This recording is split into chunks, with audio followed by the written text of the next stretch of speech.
Hello and welcome to my channel. My name is Lynn and today I am going to be crafting with the Cottage Cuts Christmas release. This is the first, I think, of two, so there will be more Christmas to come. And today I thought I would do something a little bit different and actually color my die cut. So in the past, you've probably seen me die cut out of just scrap solid color cardstock. And I always mention that, oh, you could always cut everything out of white and then color it in. And I thought today I would actually show you that process. So what I've done is just lined some white color cardstock with some double-sided adhesive tape, and I buy it on these really wide 5-inch rolls because I do also make mini albums, and so the wider rolls are really great, and they're great for this process too. And so I've just die cut the entire die plate here. So I've got all of the pieces, and you can kind of see that they didn't just fall out of the die, but they are all cut through, at least 99% cut through. And what's nice about the fact that they've kind of stayed together like this is basically the die has cut through the paper and the adhesive, and it's cut through the paper liner of the adhesive as well. But because there's a little bit of that stickiness of that adhesive, the die cut just doesn't fall through.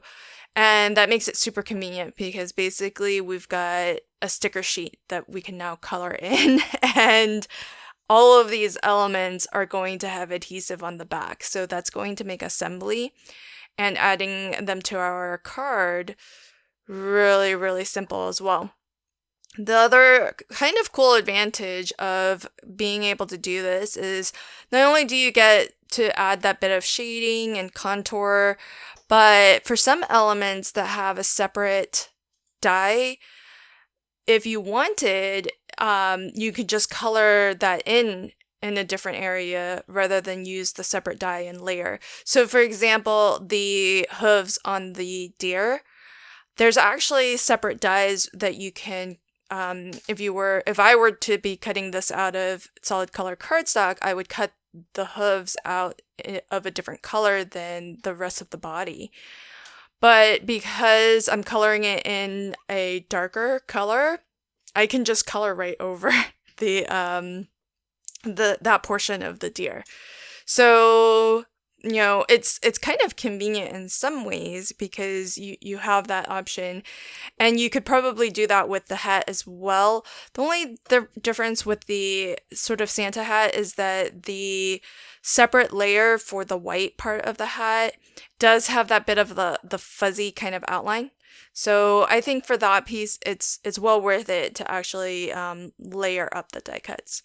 So now that I've colored in all of the bits that I plan to use, because this entire sheet here has double-sided adhesive on the back, I can just peel and stick. And what I am working off of this sheet here, this is just another paper liner from right off of that 5-inch roll. So it's sort of a used portion that I've saved for this purpose, because I can actually stick all of these down, and because it's adhesive liner, everything's going to come right back off.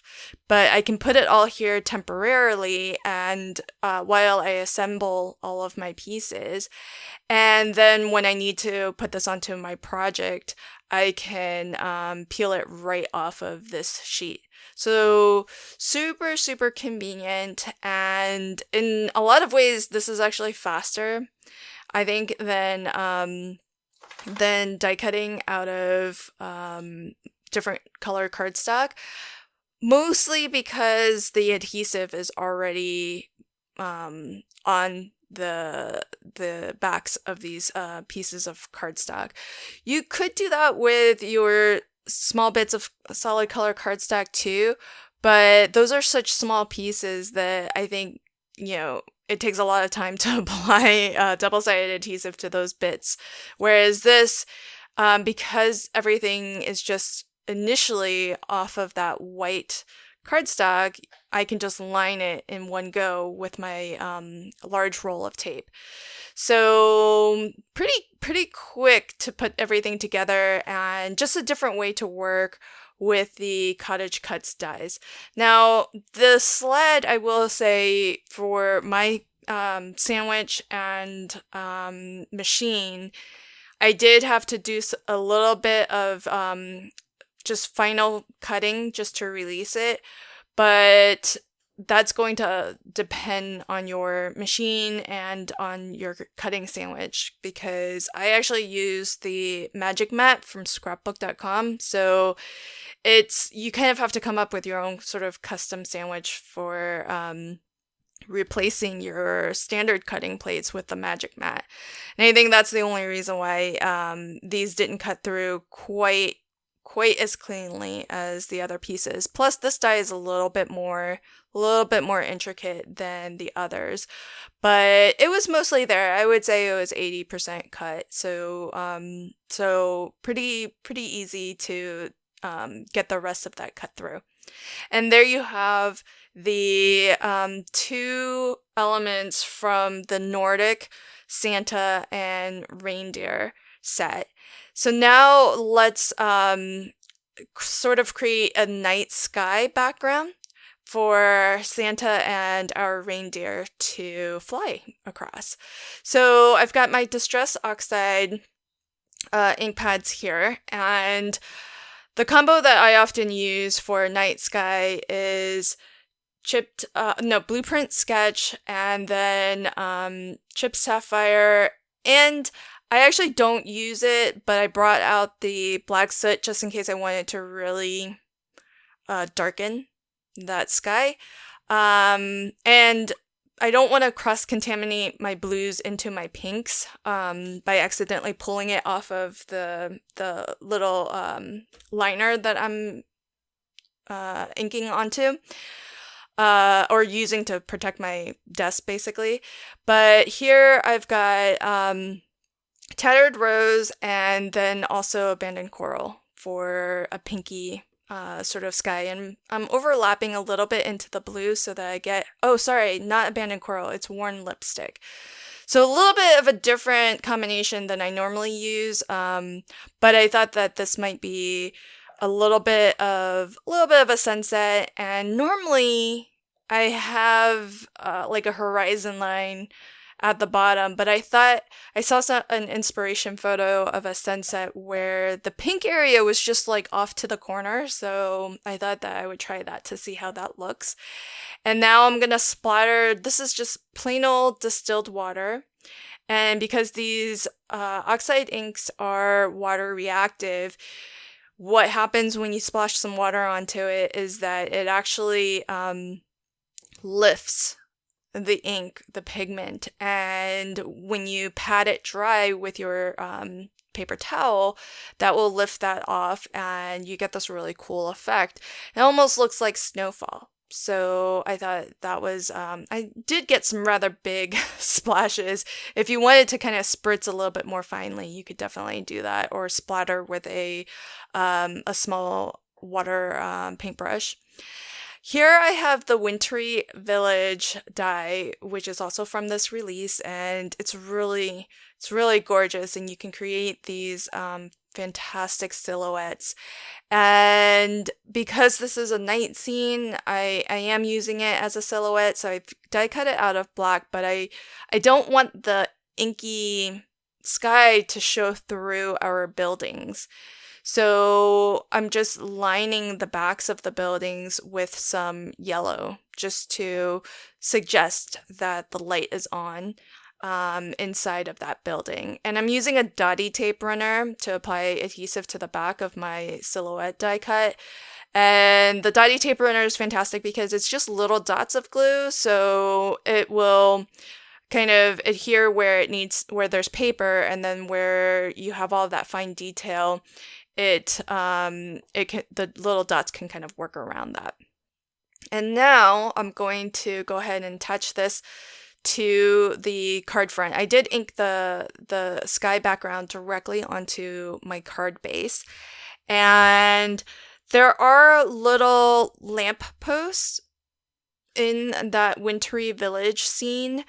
But those areas were super teeny tiny, and I couldn't get, or maybe I should say, just didn't want to get yellow cardstock behind there. So you'll see in a little bit, I am going to fill those lampposts with a yellow Nuvo drop. And I think that works pretty well also. And then I've got Santa and my reindeer. I didn't attach the little reins for the that Santa is holding that attaches to the reindeer, and that's mostly so that I could position it once it's on the card. So I figure it would be easier to do it that way rather than having all 3 elements attached and then trying to place that on my card. So that's another die cut that it's pretty fine and very curvy. And so I did have to take a moment to get in there with my craft knife and cut it, snip it a little bit. And I did accidentally tear it. So I only have half here, but that's okay because you can always fix that. And once it's glued down, you can't really tell. The other thing is to make this look a little bit more like Santa is holding it. I did have to snip it and then put the other portion kind of so that it looks like it's behind that front gloved hand of Santa. And here I'm going to apply the Nuvo drops to my lamps, and that will be a finishing touch. I feel like the scene is so cute on its own. I didn't want to put a sentiment on it. I think it kind of speaks for itself. And I love that Santa's kind of coming out of that sort of bright sunset area. So I think I kind of like this look for a night sky. But let me know what you think in the comments below. I hope that you enjoyed this video, and if you did, please consider liking, commenting, and sharing. And if you haven't already, I'd love for you to subscribe to my channel and ring that notification bell so that you know whenever I post new videos to my channel. Thanks so much. Until next time, happy crafting and have a fantastic day. Bye.